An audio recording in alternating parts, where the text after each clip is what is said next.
Lifting et GLP-1. Vous êtes sans doute nombreux à avoir entendu parler de cette nouvelle famille de médicaments d'antidiabétiques, le GLP-1, le glucagon-like peptide, qui a été partiellement détourné de son usage antidiabétique, puisque c'est un puissant médicament pour maigrir. En particulier les sémaglutides, dont les deux noms commerciaux les plus connus sont l'Ozempic et le Wegovy. C'est une hormone naturelle sécrétée par nos intestins qui a trois actions.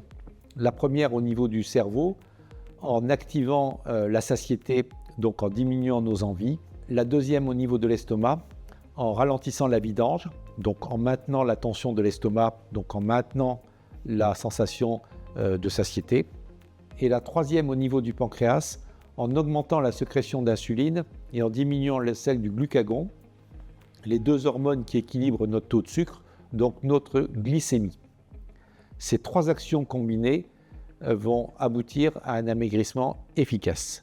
Donc ce médicament est très utile pour l'amaigrissement qu'il apporte, mais il doit être utilisé avec parcimonie. Il ne faut surtout pas aller trop vite. Comme pour les résultats de la chirurgie bariatrique, quand on vous a opéré l'estomac, réduit, mis un anneau, l'amaigrissement peut être très rapide, plusieurs dizaines de kilos en quelques mois.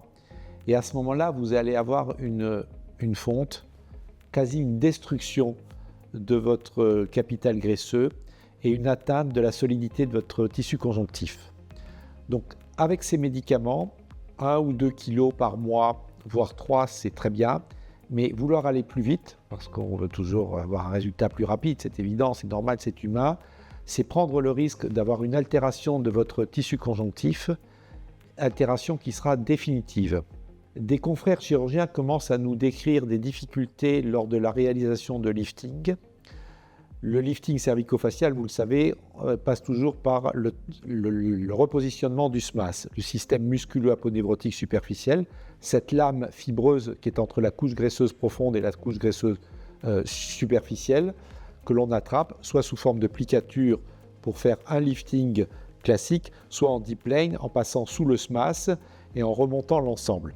Eh bien, ce SMAS, suite à l'amaigrissement rapide avec cette nouvelle famille de médicaments, peut se retrouver beaucoup plus friable, beaucoup moins consistant et être très difficile à suturer. Voilà, donc c'était une petite information que je souhaitais vous donner, puisque de plus en plus de patients utilisent ce médicament.